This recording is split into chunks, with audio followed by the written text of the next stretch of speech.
given what they present offensively. For you guys, how do you approach a game like this in terms of obviously wanting to control the pace and all of that? Yeah, I think, like you said, it's always, when you have a high-powered offense on the other side, you got to, you've got a mindset of how you'd like the game to go, and then obviously you have to adjust. Controlling the football would be great and limiting their offensive opportunities, but you also have to score points. So it's a lot of it you get a feel as the game's going on, how it's going. There's reports the weather might be bad, so that might affect things. So and a lot of it's dependent on the defense. The challenges that they present. So the bottom line is you got to score more points than them, and as the game goes on, you're going to figure out how you have to play.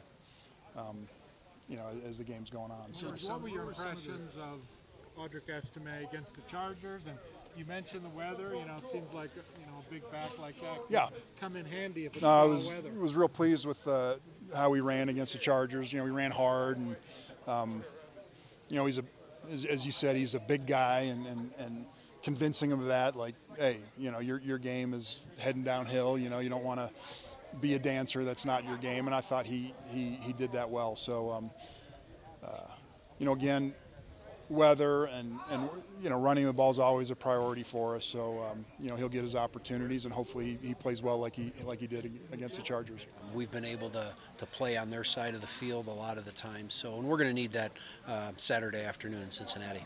Thank you. Okay. Anything for me? Yeah. What's one of the focal points you guys focus on, especially with the weather that you guys are expecting out there? Yeah, one of the focal points, especially with the conditions that we're anticipating, is ball and kick security. We've got to be able to feel the ball, and even the things that sometimes go unnoticed, whether it's a snap or a hold or a kick. If you end up taking care of those things, I think we'll end up being in good shape on Saturday.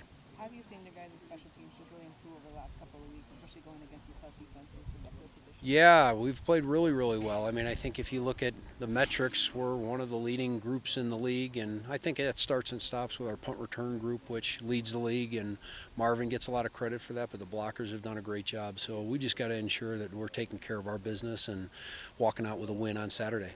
When you guys are this close to the playoffs, they have mentioned that those pinch games are the hardest to get. How do you guys control your guys' eagerness to not make mistakes on this? Yeah, in this league, they're all hard to get. Winning does not come easy in this league. I think that Coach does a really good job at just focusing where our feet are, and obviously it's the next opponent. We just want to get to win number 10, which we're going to need our best effort to get on Saturday night. If it's not perfect, it's on me.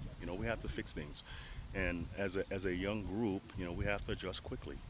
I have to adjust quickly. And it's going to be plays in games where they have good plays called, versus your coverage, but we have to learn how to minimize, and that's playing defense, right? We don't play offense. We don't dictate what play they call, right? So we play defense. So whatever they show, it takes reactions to get it right, and that's growth.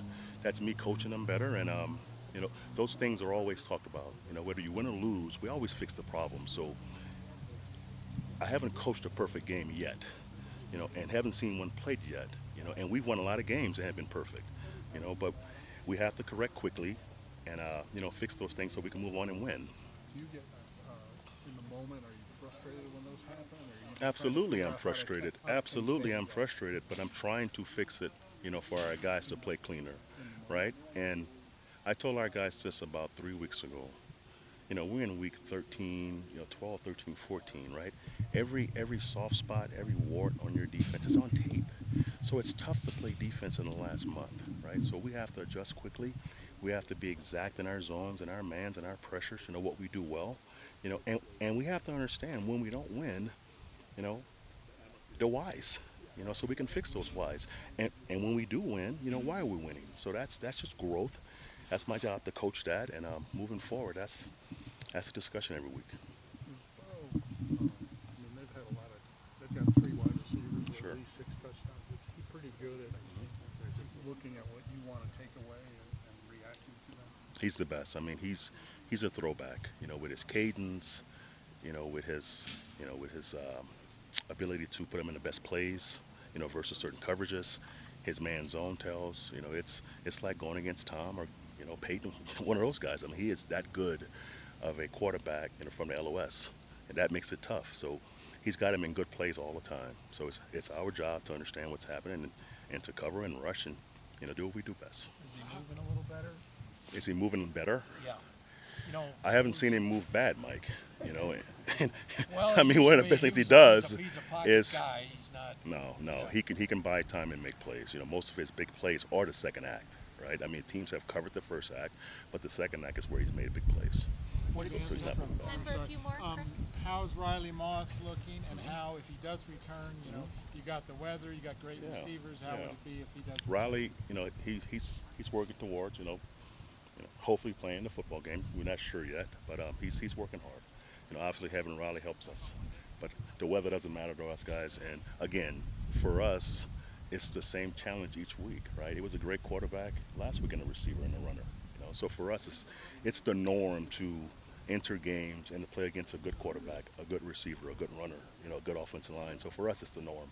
It's our job to go play clean. With Drew Sanders, he started off at the edge last month, and you had the look at him inside last week. Like, where is he at as an inside linebacker? Is he starting to find his footing? He's progressing, and he's not an inside linebacker. I mean, he's a linebacker for us, so he's progressing. He's a good young player. I wish we had him earlier, you know, but he's progressing to help us win.